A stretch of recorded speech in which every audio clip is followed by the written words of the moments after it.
आज हम लोग पढ़ेंगे स्पीशीज कॉन्सेप्ट। तो एक चीज तो हम लोग जानते हैं ऑलरेडी स्पीशीज के बारे में कि स्पीशीज क्या है। स्पीशीज जो होता है वो है बेसिक यूनिट किस चीज की, ऑफ बायोलॉजिकल क्लासिफिकेशन। जब भी हमको ऑर्गेनिजम्स को क्लासिफाई करना होता है तो सबसे बेसिक यूनिट जो हम लेके चलते हैं वो होती है स्पीशीज।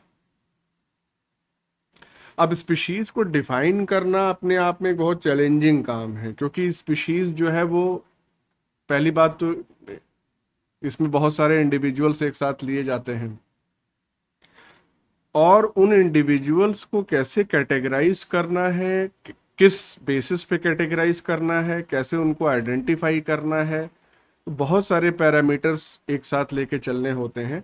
इसीलिए एक सिंगल कॉन्सेप्ट जो है वो स्पीशीज को डिफाइन करने का अभी कंसेंसस जो है बायोलॉजिस्ट में अभी तक नहीं बना है पूरी तरीके से। इसीलिए टाइम टाइम पे स्पीशीज की जो डेफिनेशंस हैं वो मॉडिफाई होती गई और अलग अलग क्राइटेरिया को लेके अलग अलग टाइप की डेफिनेशंस हमारे सामने आई। उसमें से कुछ जो इम्पॉर्टेंट है एग्जाम पॉइंट ऑफ व्यू से वो हम यहाँ पे डिस्कस करेंगे। तो इसमें जो सबसे पहला कॉन्सेप्ट आता है, सबसे प्रीवियस भी कह लें इसको, उसी कोहरेंस उसी सीक्वेंस में हम लोग चलेंगे, अर्लियर टू लेटर। सबसे पहला कॉन्सेप्ट आता है मॉर्फोलॉजिकल स्पीशीज का। Morphological species concept. तो इसमें क्या है, यहाँ पे देख के भी हमको क्लियर हो रहा है कि इसमें मॉर्फोलॉजी को मेन क्राइटेरिया बनाया गया है। इसका मतलब क्या है कि अगर इसको हम इस कॉन्सेप्ट के हिसाब से स्पीशीज को डिफाइन करें तो स्पीशीज क्या है, शॉर्ट में ही लिखेंगे, species are groups of individuals that are morphologically similar and clearly distinguishable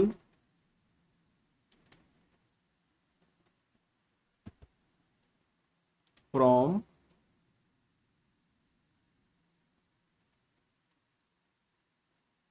individuals of other species। बहुत सिंपल सी डेफिनेशन है कि ऐसे ग्रुप ऑफ इंडिविजुअल्स जो मॉर्फोलॉजिकली सिमिलर हों, देखने दिखने में एक जैसे हों और साथ ही साथ दूसरे ग्रुप से डिफर कर रहे हों दिखने में, उनको हम मॉर्फोलॉजिकल स्पीशीज कह देंगे। ये जो कॉन्सेप्ट था ये किसने दिया था, इट वॉज गिवन बाय क्रोंक्विस्ट 1978। अब ये जो कॉन्सेप्ट है, क्वेश्चन इसमें कहां से बनते हैं, इस पर्टिकुलर स्पीशीज का जो कॉन्सेप्ट है ये, it is applicable for both. Both का मतलब sexually as well as asexually reproducing organisms। क्योंकि यहाँ पे रिप्रोडक्शन की बात नहीं कर रहे हैं, सिर्फ मॉर्फोलॉजी की बात कर रहे हैं। तो ऐसे जितने भी इंडिविजुअल्स जिनको मॉर्फोलॉजी के बेसिस पे स्पीशीज में ग्रुप किया गया है, उनके लिए दोनों टाइप के इंडिविजुअल्स इसमें शामिल हो जाएंगे। इसके बाद जो दूसरा कॉन्सेप्ट आता है, नंबर 2, वो होता है biological species concept. Biological species concept. अब ये कॉन्सेप्ट क्या स्टेट करता है, तो यहाँ पे स्पीशीज जो होती है, स्पीशीज आर ग्रुप्स ऑफ, और ध्यान क्या देना है, इंटरब्रीडिंग इंडिविजुअल्स। इंटरब्रीडिंग इंडिविजुअल्स कहें या हम इसी को नेचुरल पॉपुलेशन भी कहें तो बात और क्लियर होगी। दैट आर, कौन आ गया, that are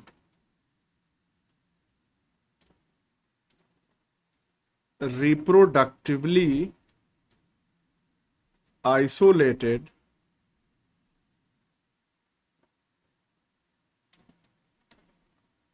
from other such groups।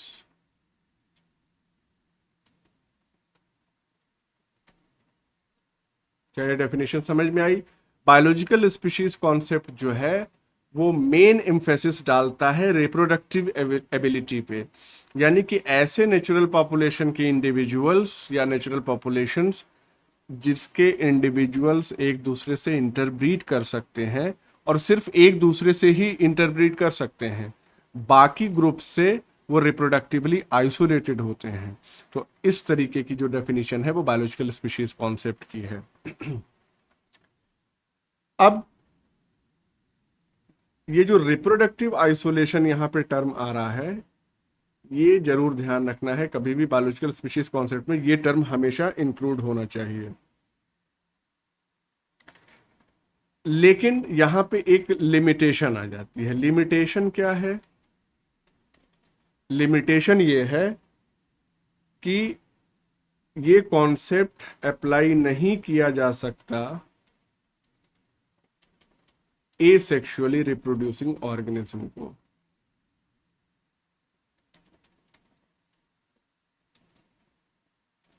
क्योंकि यहाँ पे इंटरब्रीडिंग होना जरूरी है, तो एसेक्सुअल रिप्रोडक्शन जो भी ऑर्गेनिजम्स शो करते हैं उनके ऊपर ये अप्लाई नहीं होता, जैसे कि प्रोकैरियोट्स वगैरह हो गए, तो इन पे अप्लाई नहीं होगा ये।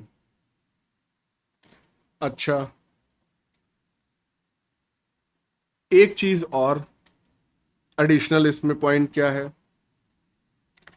कि यहाँ पे जो भी स्पीशीज है, मान लीजिए एक स्पीशीज ये है और ये दूसरी स्पीशीज है, तो जाहिर सी बात है इसके जो मेंबर्स होंगे वो आपस में इंटरब्रीड करेंगे। इस तरीके से इसके मेंबर आपस में इंटरब्रीड कर सकते हैं, लेकिन ये आपस में इंटरब्रीड नहीं करेंगे। तो इसका मतलब क्या हो गया कि यहां पे जब किसी तरीके का रिप्रोडक्टिव इंटरेक्शन नहीं हो रहा है, तो इसका मतलब ये हो गया कि ना इधर से और ना इधर से जीन फ्लो जो होगा वो नहीं होगा, यानी कि हम कह सकते हैं no gene flow. Gene flow को ये रेस्ट्रिक्ट करता है, जाहिर सी बात है जीन्स जो है वो इंटरचेंज या एक्सचेंज नहीं होंगी। तो ये पॉइंट यहां पे ध्यान रखना है, बल्कि इसको पॉइंट में हम लिख दें या जरूरत नहीं है, अंडरस्टूड है, ठीक है।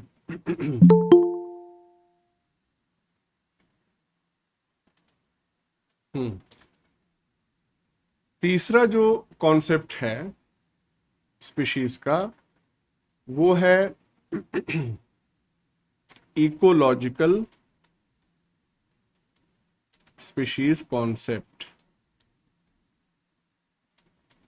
अब ये क्या कहता है इकोलॉजिकल स्पीशीज कॉन्सेप्ट?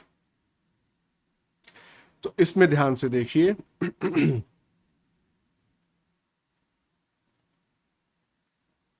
जैसे मान लीजिए कि ऐसे ऑर्गेनिजम्स हैं हमारे पास जो एसेक्सुअल रिप्रोडक्शन परफॉर्म कर रहे हैं। तो इसका मतलब ये हो गया कि जाहिर सी बात है ऊपर हमने देखा कि एसेक्सुअल रिप्रोड्यूस करने वाले जो ऑर्गेनिजम्स हैं प्रोकैरियोट्स वगैरह, उनके ऊपर वो कॉन्सेप्ट बायोलॉजिकल स्पीशीज का जो कॉन्सेप्ट है वो लागू नहीं हो रहा है। तो हम इन ऑर्गेनिजम्स को छोड़ तो सकते नहीं हैं। तो इकोलॉजिकल स्पीशीज कॉन्सेप्ट जो आता है वो ये कहता है कि जो ट्रू मीनिंग है स्पीशीज की, ट्रू मीनिंग ऑफ स्पीशीज, ये कैसे हम डिफाइन करेंगे? तो true meaning of species was occupancy of an ecological niche rather than interbreeding.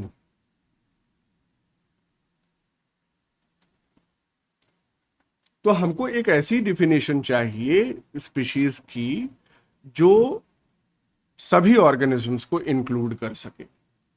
तो इसलिए अब और मॉडिफाई हुआ स्पीशीज कॉन्सेप्ट और ये इकोलॉजिकल स्पीशीज का कॉन्सेप्ट आया। तो इसका मतलब ये हो गया कि इसके हिसाब से अगर हम डिफाइन करना चाहें, इकोलॉजिकल स्पीशीज कॉन्सेप्ट के हिसाब से स्पीशीज को डिफाइन करना चाहें, तो उसकी डेफिनेशन क्या निकल के आएगी कि a species is a group of organisms that is adapted to a particular set of resources। इसी को हम क्या कह दे रहे हैं? निके। अभी निके की भी डेफिनेशन हम लोग देखेंगे। In the environment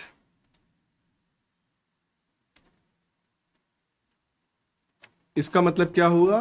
that is share, या शेयर ऐसे कह दें इसको, that is they share a distinct ecological निके। इकोलॉजिकल स्पीशीज का की ये डेफिनेशन है। इकोलॉजिकल स्पीशीज कॉन्सेप्ट जो है वो मेनली किस चीज पे फोकस करता है? इकोलॉजिकल निके पे फोकस करता है। ठीक है, अब हम जरा समझ लें थोड़ा सा इकोलॉजिकल निके क्या होता है। तो let's try to define this term ecological niche. अगर सिंपली स्टेट करें, सिंपल स्टेटमेंट दें इकोलॉजिकल निके का, तो इसका मतलब क्या है? It corresponds to role of species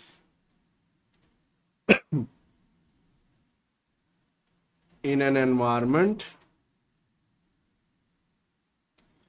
और वो क्या क्या चीजें इंक्लूड करता है?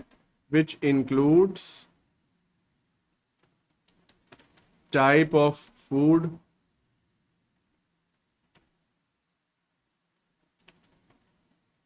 place where it lives or reproduces।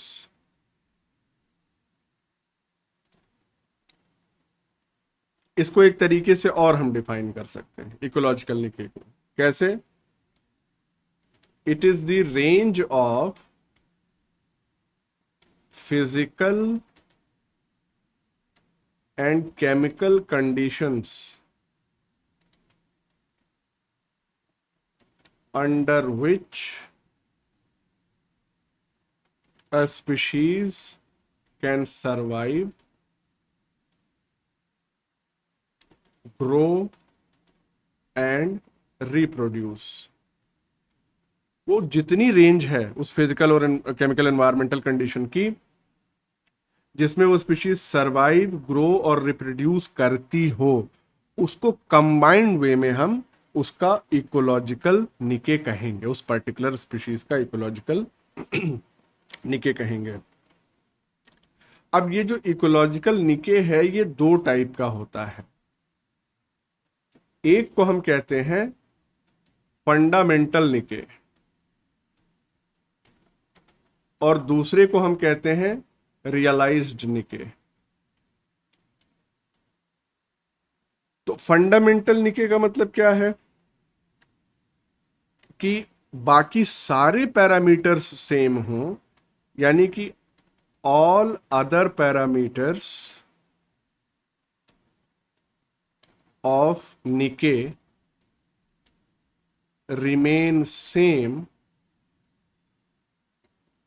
except that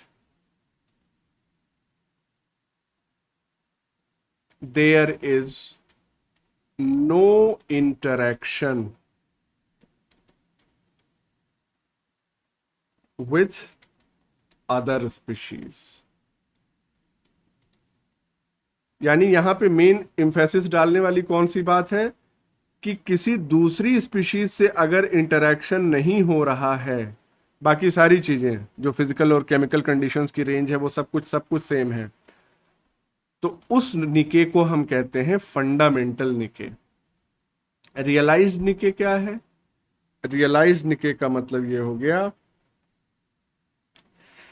कि ये वाला part interaction with other species ये भी इंक्लूड हो जाए, क्योंकि हकीकत में तो कोई भी स्पीशीज रहेगी तो उसको दूसरे स्पीशीज से इंटरेक्ट करना ही पड़ेगा। No species can live in isolation. तो रियलाइज निके में ये पैरामीटर जो है इंटरेक्शन विद अदर स्पीशीज ये ऐड हो जाता है बस। तो इसका मतलब इसको हम कैसे कह दें कि इट इज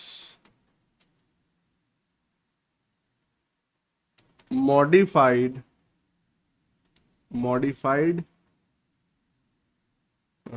या ऐसे कह दें, इसको थोड़ा सा अलग तरीके से डिफाइन कर दें। दिस निके is modified by interaction of the species with other species within the community।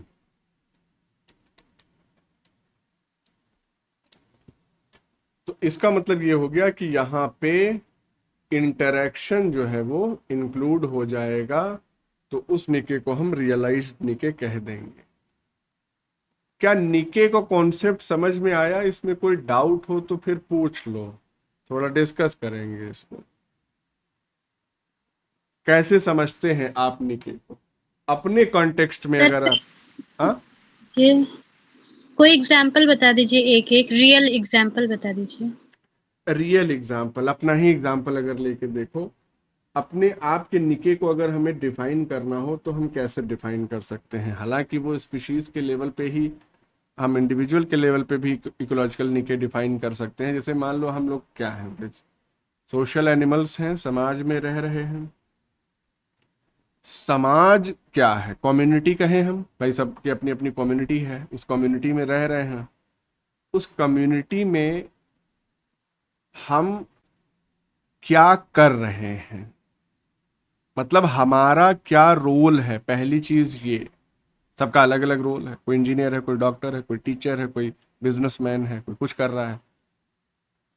उस रोल को परफॉर्म करते हुए हम रह भी रहे हैं सोसाइटी में। कहाँ रह रहे हैं? अपने घर में रह रहे हैं। रहने के लिए जो चीजें रिक्वायर्ड हैं वो सारा सेटअप हमने तैयार किया है। उसके बाद जाहिर सी बात है, बायोलॉजिकल ऑर्गेनिज्म है, रह रहे हैं, फैमिली भी बना रहे हैं, रिप्रोडक्शन भी हो रहा है, सब हो रहा है। ये क्या है? ये एज एन इंडिविजुअल हम जो कुछ भी अपने सर्वाइवल और ग्रोथ और रिप्रोडक्शन, इन तीनों चीजों के लिए कर रहे हैं, वो हमारा निके है। लेकिन जब आप समाज को एज अ होल देखिए, पूरे कम्युनिटी को एज अ होल देखिए, तो कम्युनिटी कुछ और कर रही है।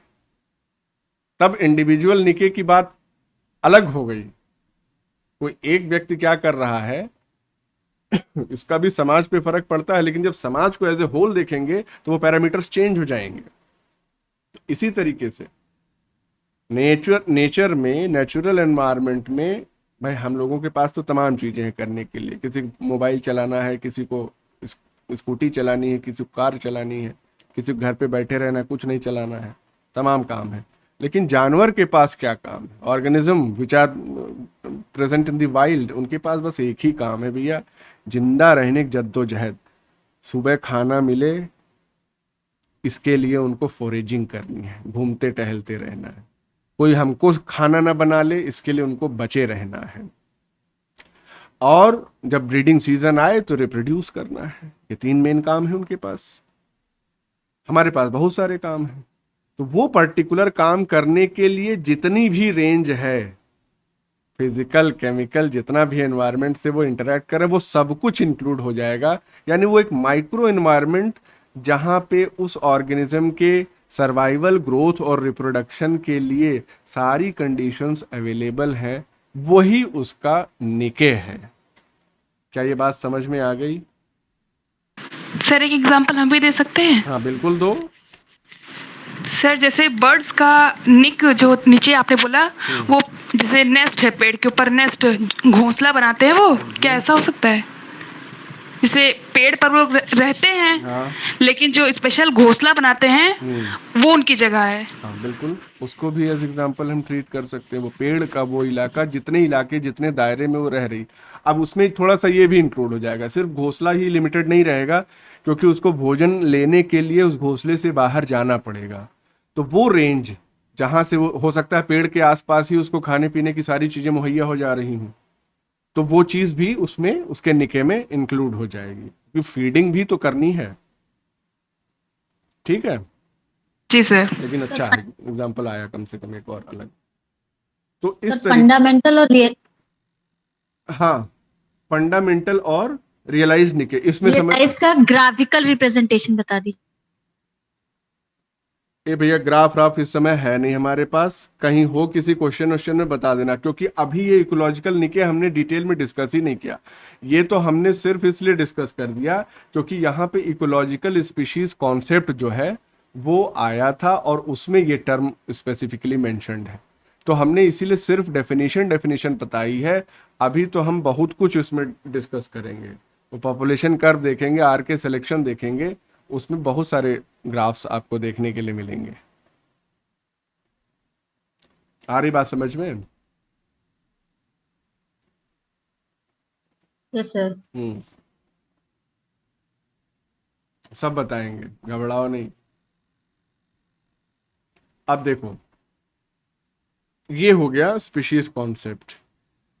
अब इसके बाद हम बात करेंगे जो हमारा नेक्स्ट टॉपिक है, यानी मेनली हम बात करने जा रहे हैं इको टाइप्स एंड इकैड्स की। ये सब भी डेफिनेशन है, पूछ लेता है सेक्शन बी के लिए, तो ये अच्छा खासा कंटेंट है। इको टाइप का मतलब क्या होता है? इको टाइप किसी ने सुना है, कभी कुछ पढ़ा है तो बताना चाहे तो बताए।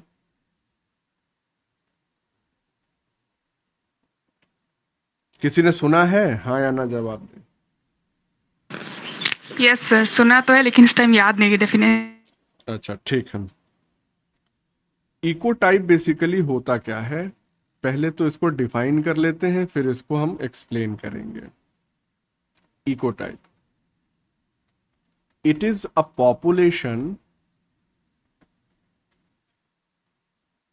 that is adapted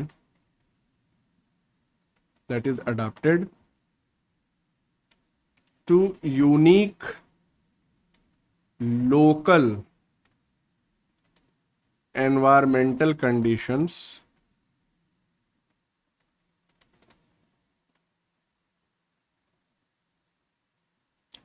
through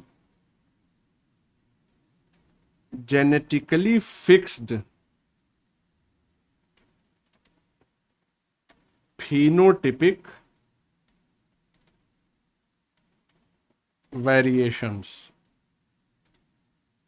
अब ये थोड़ा सा टिपिकल डेफिनेशन लग रही होगी, फिर से इसको समझने की कोशिश करते हैं, देखते हैं क्या कह रहा है, क्या स्टेटमेंट है ये। इको टाइप का मतलब क्या है कि ये ऐसी पॉपुलेशन है जो अपने यूनिक लोकल एनवायरमेंटल कंडीशंस के लिए अडाप्ट हुई है, और ये जो एडाप्टेशन उसके अंदर आया, उस पॉपुलेशन के अंदर, वो जेनेटिकली फिक्स हो चुका है। यानी कि इस एडाप्टेशन की वजह से जो भी उसमें फिनोटिपिक चेंजेस आए from the members of the same species या from the other individuals of the same species, जो भी इसके अंदर फिनोटिपिक वेरिएशन आए वो जेनेटिकली फिक्स हो गए हैं। इसका मतलब ये है कि जब भी ये इकोटाइप रिप्रोड्यूस करेगा तो अपने जैसी ही फिनोटाइप जो है वो अगली जनरेशन को पास ऑन करेगा। ये है इसकी डेफिनेशन, टेक्निकल डेफिनेशन। अब इसको थोड़ा सा समझते हैं एग्जाम्पल की हेल्प से, तभी समझ में आएगा। देखिए, टर्म जो है इकोटाइप, ये टर्म किसने दिया था? This term was given bye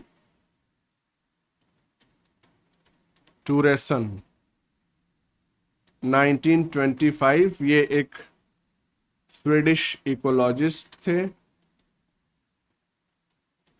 Sweden बहुत ठंडी कंट्री है, साल में 8 महीने तो बर्फ ही जमी रहती है वहां पे। तो इन्होंने क्या किया, टूरेसन जिन्होंने ये टर्म दिया, इन्होंने सबसे पहले इस फिनोमेना की स्टडी की। एक प्लांट स्पीशीज है, यानी इसको हम अगर लिख दें, फर्स्ट स्टडीड दिस फिनोमेना इन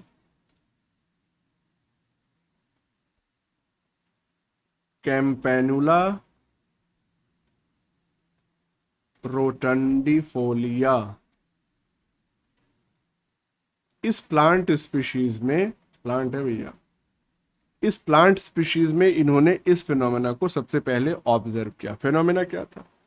इन्होंने ये देखा कि ये जो प्लांट स्पीशीज है इसकी दो पॉपुलेशंस हैं, टू पॉपुलेशंस। एक जो पॉपुलेशन इस प्लांट स्पीशीज की थी वो पाई जा रही थी माउंटेन में, यानी कि माउंटेन पॉपुलेशन, और दूसरी जो पॉपुलेशन थी वो थी लो लैंड पॉपुलेशन, यानी प्लेन्स में जो पाई जा रही थी, एक पहाड़ों पे और दूसरी प्लेन्स में। अब इस प्लांट स्पीशीज की जो माउंटेन वाली पॉपुलेशन थी उसमें इन्होंने क्या देखा कि ये जो पॉपुलेशन के इंडिविजुअल्स थे ये छोटे छोटे थे, और साथ ही साथ इनमें जो फ्लावरिंग थी वो जल्दी हो जा रही थी as compare to low land population. तो ये क्या थे? ये टॉलर थे और इनमें डिलेड फ्लावरिंग हो रही थी। अब इससे क्या फायदा, ऐसा क्यों हो रहा था? तो उस चीज को जब इन्होंने ऑब्जर्व किया तो इन्होंने ये देखा कि ये जो एडाप्टेशन हुआ है माउंटेन पॉपुलेशन के मेंबर्स का, कि शॉर्ट इनका जो हाइट है वो, और जो फ्लावरिंग इनमें जल्दी हो जा रही है, वो सूट कर रही है माउंटेनियस एनवायरनमेंट के लिए। क्यों? क्योंकि ये दोनों को एक साथ हम कलेक्टिवली लिख ले रहे हैं। पहाड़ जो होते हैं उनमें स्लोप होता है। अब स्लोप पे अगर बहुत ज्यादा हाइट होगी इस तरीके से किसी भी प्लांट की, तो अगर बहुत ज्यादा हाइट होगी तो नीचे की तरफ इसका झुकाव होने लगेगा because of the gravitational effect. तो इसलिए हाइट को छोटा रखें ताकि ग्रेविटी का असर जो है वो कम किया जा सके। एक चीज, इसलिए शॉर्ट हो गए। दूसरी बात यह है कि ये हाई एल्टीट्यूड के जो माउंटेन्स हैं इनमें ठंडक ज़्यादा पड़ती है। जैसे जैसे हम एल्टीट्यूड पे बढ़ते चले जाएंगे वैसे वैसे ठंड ज़्यादा बढ़ेगी। तो यहाँ पे माउंटेन में जो ग्रोइंग सीजन होता है वो ही छोटा होता है। तो short growing season on mountain. तो अगर ग्रोइंग सीजन ही छोटा मिल रहा है, कम मिल रहा है, तो इसीलिए इनमें फ्लावरिंग भी उसी सीजन के हिसाब से अडाप्ट हो गई। फ्लावरिंग की जो टाइमिंग है तो ये जल्दी जल्दी फ्लावरिंग कर लेते हैं। तो इस तरीके से जो दोनों एडेप्टेशन आए वो because of the local environment that this mountain is providing to this plant. Low land में ऐसी कोई दिक्कत नहीं थी, तो वो अपना आराम से जितनी हाइट अचीव करनी थी हाइट अचीव किया उन्होंने। फ्लावरिंग की भी जब टाइमिंग थी तो आराम से फ्लावरिंग हो रही है, कोई दिक्कत नहीं है। तो इस चीज को अगर यहाँ पे हम लिख दें ताकि बाद में याद रहे, ये क्यों हुआ कि it suited their growth in short mountain turfs, यानी जो स्लोप होता है, एंड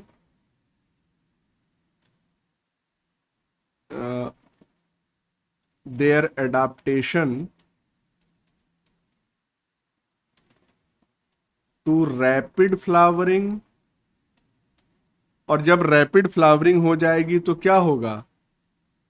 फ्लावरिंग क्यों होती है? ताकि सीड्स जल्दी से बन जाए। सीड प्रोडक्शन, ये भी यहीं पे इंक्लूड कर दे रहे हैं, seed production in the short growth season in high altitude mountains.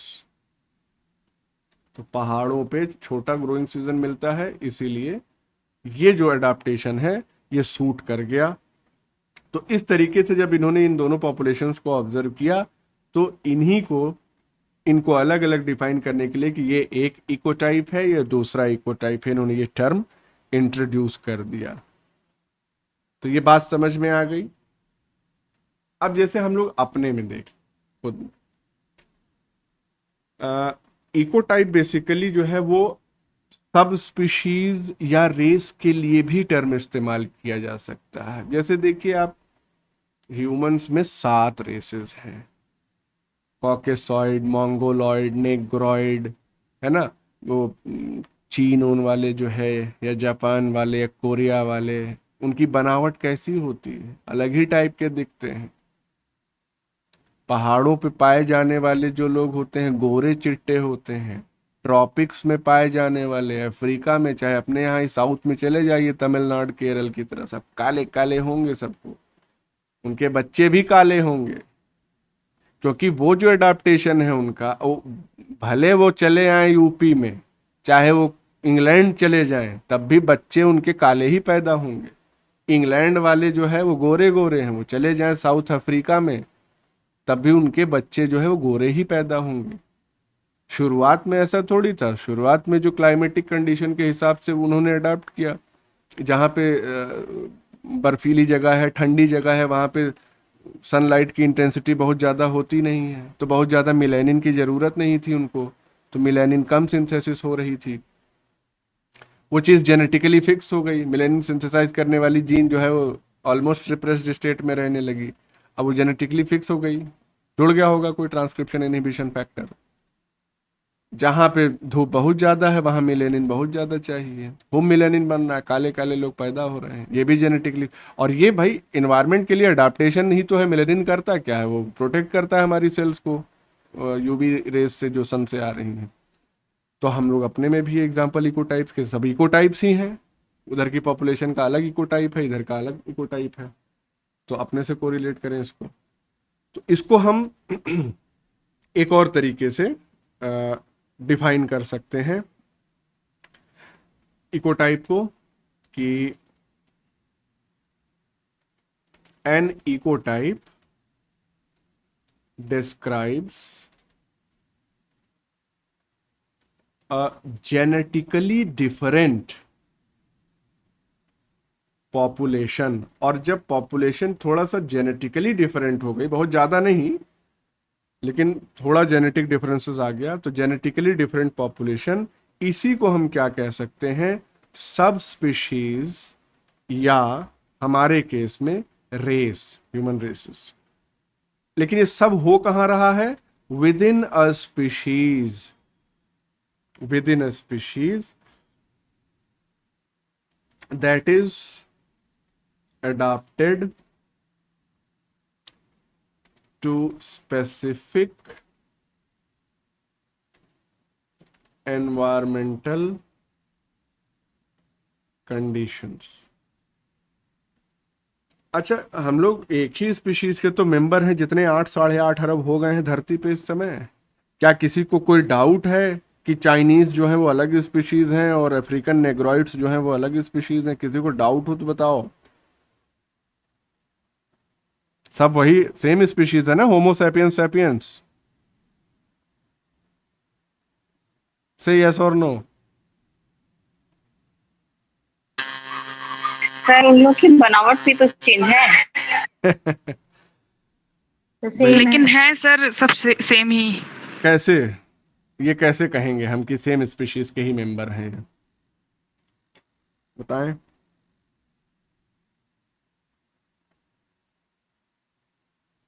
एक चीज है, एक चीज, एक criteria, because we are interbreeding population.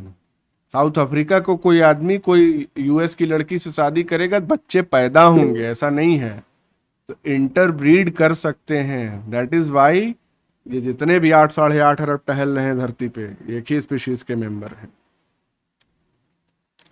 चलिए, अब ये बायोलॉजिकल स्पीशीज कॉन्सेप्ट, ऑल्दो ये सेक्सुअली रिप्रोड्यूसिंग ऑर्गेनिज्म में लागू नहीं होता, लेकिन है सबसे इंपॉर्टेंट।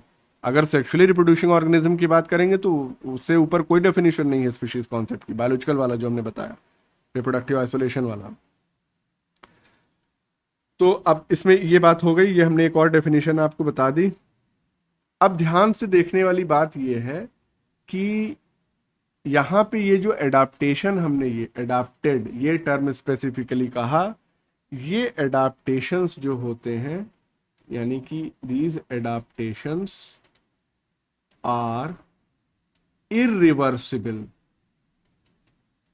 इरिवर्सिबल कहें या इसी को हम कह दें जेनेटिकली फिक्स्ड।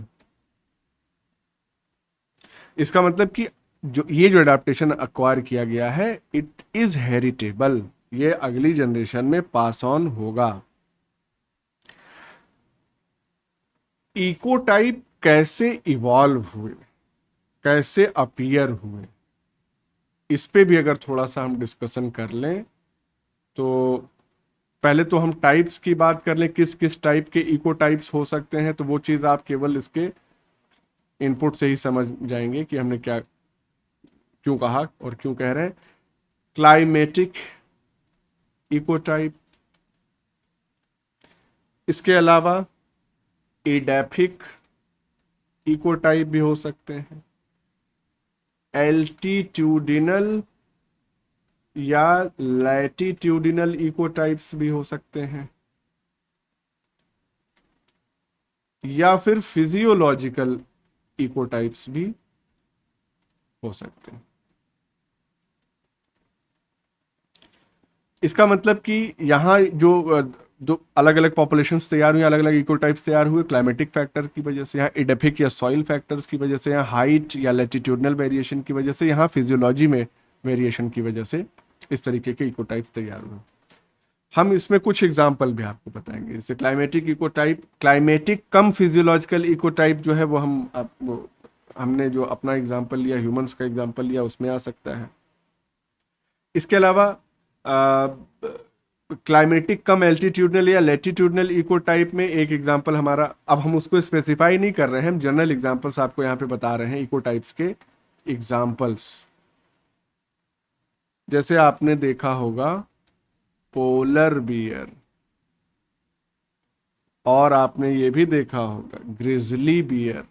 देखा है ना, ये दोनों भालू, एक ये सफेद वाला भालू और ये ग्रिजली बियर, ये काला वाला भालू या भूरा वाला जो भालू होता है दोनों भालू सेम स्पीशीज, लेकिन अलग अलग एनवायरमेंट, अलग अलग क्लाइमेट के लिए अडाप्ट कर चुके हैं। Therefore they are examples of ecotype. Similarly हमारे पास अर्थवर्म के कई इको टाइप्स हैं, 4 इको टाइप्स हैं। कॉम्पोस्ट अर्थवर्म एक हो गया,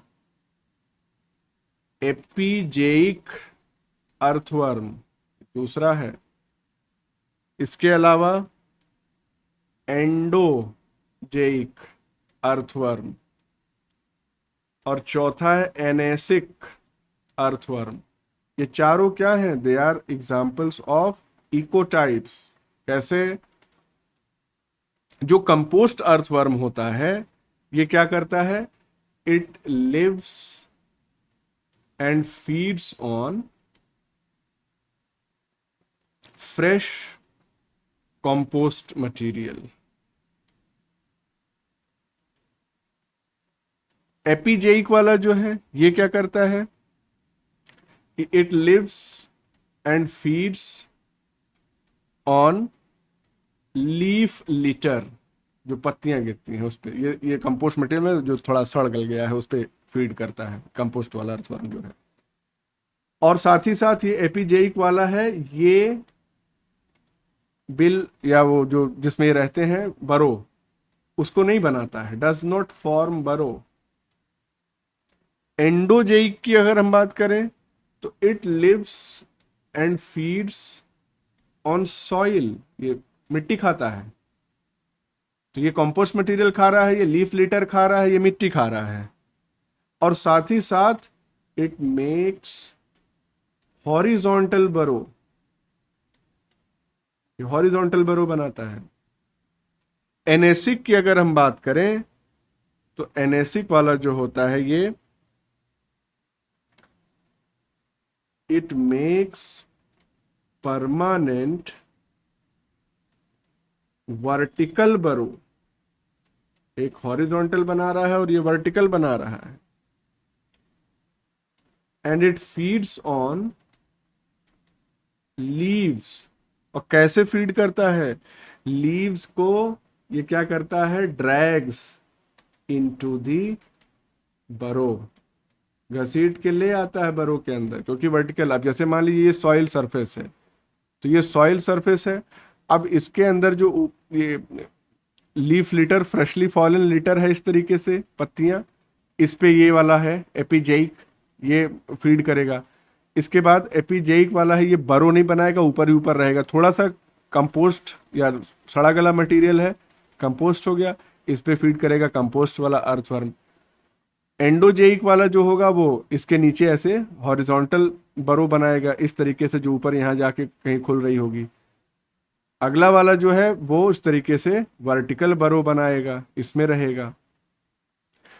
इसका मतलब ये हो गया कि अब आप देख सकते हैं एक छोटे से एनवायरनमेंट में, माइक्रो एनवायरनमेंट इसको हम कहें, इसमें अलग अलग पॉपुलेशंस, अलग अलग ग्रुप ऑफ इंडिविजुअल्स रिसोर्स को मैक्सिमली यूटिलाइज करने के लिए अडाप्ट किए हैं, and they together constitute different ecotypes. तो ये एक एग्जांपल हो गया। तो अब इकोटाइप्स अपीयर कैसे हुए, इसकी अगर हम बात कर लें, हाउ डिड इकोटाइप्स अपीयर, सीधा सा फंडा है यहां पे। अगर इसको हम जवाब देना चाहें इस सवाल का, तो appeared in response to process of natural selection within species। ध्यान देने वाली बात है, अलग स्पीशीज बनाने के लिए पहले स्पीशीज के अंदर ही नेचुरल सिलेक्शन की प्रोसेस हो रही। इसका मतलब ये हो गया कि इकोटाइप्स और कुछ नहीं है, ये स्पेसिफिक क्लाइमेट या इलाके में सरवाइव करने के लिए, मोर एफिशिएंटली सरवाइव करने के लिए ही अडाप्ट करते हैं। और कोई इकोटाइप जो है वो धीरे धीरे अगर एडाप्टेशन उसका रेगुलर होता चला गया तो वो एक नई स्पीशीज भी बना सकता है। तो ये बात बहुत इंपॉर्टेंट है। Ecotypes may lead to formation of a new species. तो इसको हम स्टेटमेंट लिख देते हैं, an ecotype may become a species if natural selection leads to further variation या वेरिएशंस विद इन इटसेल्फ। ये सब स्टेटमेंट होती हैं, ऐसे क्वेश्चन में स्टेटमेंट होती हैं कि which of the following statement is correct और नॉट करेक्ट, व्हाटएवर, ऐसे ही दे देता है। तो अब इतनी बात समझ में आ गई। इको टाइप का कॉन्सेप्ट जो है वो हमने आपको एक्सप्लेन कर दिया। एक जो नोट करने वाली बात है, पॉइंट है, वो और आप जान लें क्योंकि इससे भी क्वेश्चंस बनने की पूरी संभावना है। वो ये है कि जो इको टाइप्स होते हैं अलग अलग, किसी एक स्पीशीज के ही होंगे वो मेंबर्स, वो आपस में इंटरब्रीड कर सकते हैं और फर्टाइल ऑफस्प्रिंग भी पैदा करेंगे, जैसा कि हमने अपने वाले ह्यूमंस के केस में जो एग्जांपल बताया। तो इसको एज स्टेटमेंट याद रखें कि different ecotypes of same species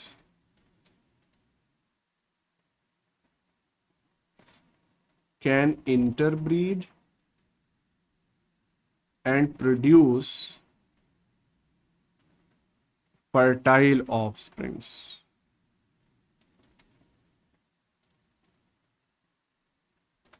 ठीक है, तो ये हो गई बात eco species, concept of species या इकोलॉजिकल स्पीशीज वाला जो हमने आपको बता ही दिया था। इसको अगर चाहें तो एक लाइन हम यहाँ पे और लिख दें। ये जो टर्म है स्पेसिफिकली इको स्पीशीज, ये टर्म किसने दिया था सबसे पहले? टर्म बाय वही साइंटिस्ट टूरेसन या इकोलॉजिस्ट। इको स्पीशीज का कुछ नहीं, सिंपल मतलब ये होता है it is a species containing one or more ecotypes। किसी भी स्पीशीज में एक या उससे ज्यादा इकोटाइप हैं तो उसको हम इको स्पीशीज कह देते हैं। ये एक डिफरेंट यूनिट ऑफ क्लासिफिकेशन है। कोई कई स्पीशीज ऐसी होती हैं जिसमें कोई भी इकोटाइप्स अलग से नहीं होते हैं, पूरी स्पीशीज एज इट इज है, यूनिफॉर्म है, जरूरी नहीं हर जगह इकोटाइप्स ही हो। तो इस तरीके से इको टाइप्स जो है वो कंप्लीट हो गया। अब इसके बाद जो अगला टर्म था, यानी कि नेक्स्ट हम बात करेंगे इको क्लाइन की। इको क्लाइन क्या है? इको क्लाइन क्या है, ध्यान दीजिए। अगर इसके बहुत सिंपल हम डेफिनेशन आपको बताएं तो इको क्लाइन का मतलब होता है a gradation from one ecosystem to another when there is no sharp boundary between the two। ऐसे समझिए, यहाँ पे खूब सारा पानी है, ठीक, यहाँ पे है धरती, लैंड, यानी कि ये हो गया टेरेस्ट्रियल पोर्शन, टेरेस्ट्रियल जोन। ये हो गया एक्वेटिक जोन। और उसके बीच में यहाँ पे कहीं ये जो इलाका है,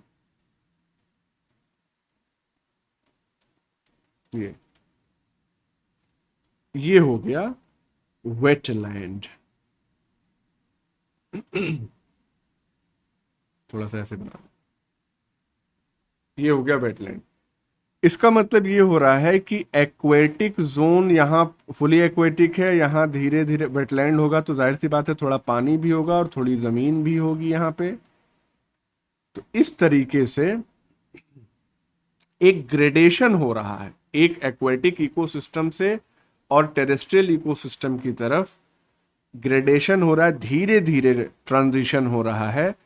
तो इस इलाके को या इस इलाका या इस इलाके में पाई जाने वाली जो स्पीशीज है उन सब को कलेक्टिवली हम कह देते हैं इकोक्लाइन। जैसे इंक्लाइन होता है एंगल, तो झुकाव, तो यहाँ पे भी एक तरीके का ग्रेडेशन ही हो रहा है।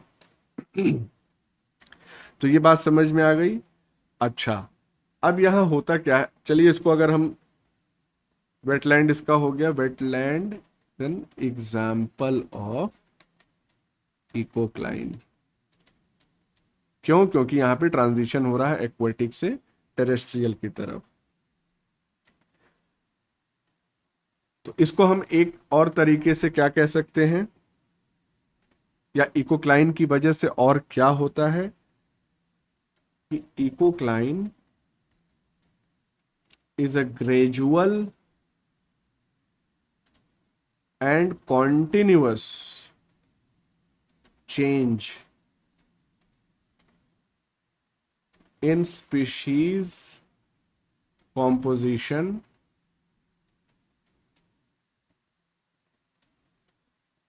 between two ecosystems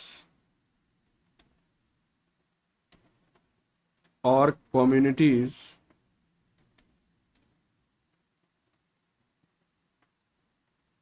across an environmental gradient। इस चीज को, जो लास्ट टर्म है, इसको याद रखना बहुत जरूरी है। यानी कि स्पीशीज के कॉम्पोजिशन में जो ग्रेजुअल या कॉन्टिन्यूअस चेंज आ रहा है,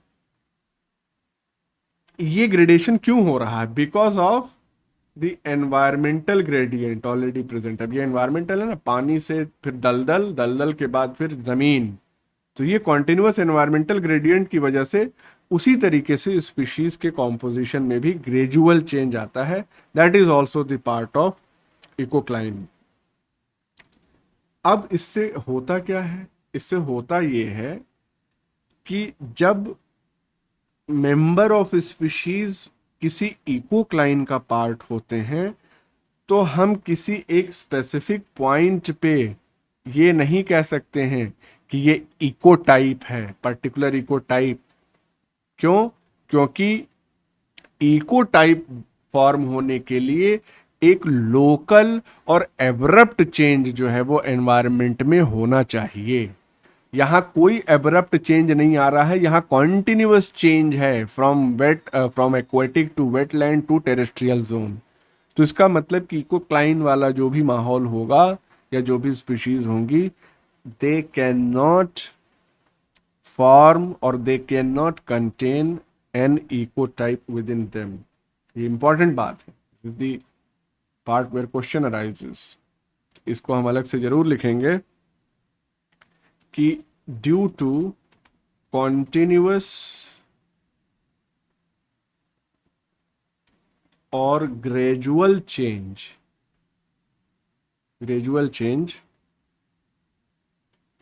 such populations cannot be divided at any one point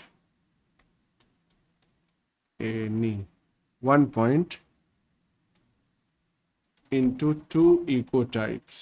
ecotypes हम यहाँ पे नहीं बता सकते, नहीं डिफाइन कर सकते हैं। और जितने भी इकोक्लाइंस होते हैं वो किसी न किसी ग्रेजुअल या एनवायरमेंटल ग्रेडियंट से एसोसिएटेड होते हैं। यहाँ हमने पानी वाला एग्जांपल ले लिया, टेम्परेचर भी हो सकता है, मॉइस्चर तो है ही है, यहाँ पे लाइट या एल्टीट्यूड कुछ भी हो सकता है। तो यहाँ पे अगर हम इसको यहाँ पे इंक्लूड कर दें एनवायरमेंटल ग्रेडियंट में, तो for example temperature, moisture, light या एल्टीट्यूड कुछ भी हो सकता है।